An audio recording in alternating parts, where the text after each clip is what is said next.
ಇವತ್ತಂತೂ ಭರ್ಜರಿ ಊಟ. Hello guys, welcome to the shocks. ಇವತ್ತು ರಂಗಾಯಣದಲ್ಲಿ ನಮ್ಮ ಲಾಸ್ಟ್ ದಿನ. ಮಕ್ಕಳು ಇನ್ಕಂಪ್ಲೀಟ್ ಮಾಡಿದ ವರ್ಕ್ನೆಲ್ಲ ನಾವು ಕಂಪ್ಲೀಟ್ ಮಾಡಿ ಮುಗಿಸಿದ್ವಿ. ಮಕ್ಕಳು ಕ್ಲೇ ವರ್ಕಲ್ಲಿ ಮಾಡಿರೋ ಮನೆಗಳಿಗೆಲ್ಲ ನಾವು ಊರನ್ನು ಸೃಷ್ಟಿ ಮಾಡಿದ್ವಿ. ಆ ಊರ ಹೆಸರು ಚಿನ್ನೂರು. ಅದಾದಮೇಲೆ ಊರಿಗೆ ಸೂಟಾಗಂಗೆ ಕೆಲವು ಅನಿಮಲ್ಸು ಮತ್ತು ಹ್ಯೂಮನ್ಸ್ ಬಾಡಿನೆಲ್ಲ ಮಾಡಿದ್ವಿ. ಅದಾದಮೇಲೆ ಇವತ್ತಿನ ಅಟೆಂಡೆನ್ಸ್ ಹಾಕಿ ಬ್ಯಾಂಕ್ ಡೀಟೇಲ್ಸ್ನೆಲ್ಲ ಕೊಟ್ಟು ಬರೋ ಅಷ್ಟರಲ್ಲಿ ಈ ಡಿಸ್ಪ್ಲೇನೆಲ್ಲ ಮುಗಿಸಿದ್ರು. ಅದಾದಮೇಲೆ ಪಪೆಟ್ ವರ್ಕು ಕೂಡ ಡಿಸ್ಪ್ಲೇ ಆಗಿತ್ತು. ಅದಾದಮೇಲೆ ನಾವು ಹೋದ್ವಿ ಹೋಟ್ಲಿಗೆ. ನಾನು ಈ ಹೋಟ್ಲ್ ನೋಡಿದ ತಕ್ಷಣ ನನ್ನ ಮನಸ್ಸಲ್ಲಿ ಬಂದಿದ್ದು ಲ್ಯಾಟ್ರಿ. ಅದಾದಮೇಲೆ ಒಂದೊಂದು ಐಟಮೇ ಬರೋಕ್ಕೆ ಸ್ಟಾರ್ಟ್ ಆಯಿತು.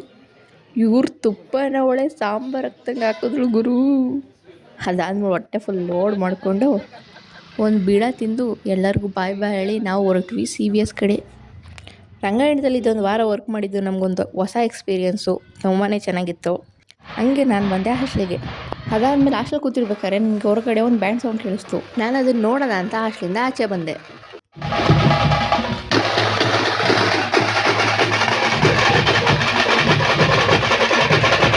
ಸರಿ ಬ್ಯಾಂಡ್ ಮುಗೀತು ಅಂತ ನಾನು ಬಂದು ತಗೊಂಡು ಹಾಸ್ಟ್ಲಿಗೆ ಹೋಗ್ತಿರ್ಬೇಕಾದ್ರೆ ನನಗೆ ವಾದ್ಯದವರ ಸೌಂಡ್ ಕೇಳಿತು. ನಾನು ಎಲ್ಲಿದ್ರು ಇದನ್ನು ನೋಡೋದು ಮಾತ್ರ ಮಿಸ್ ಮಾಡ್ಕೊಳ್ಳಲ್ಲ. ಇದೇ ವೀಡಿಯೋ ನೆಕ್ಸ್ಟ್ ದಿವಸ ಅದೇ ಬಾಯ್.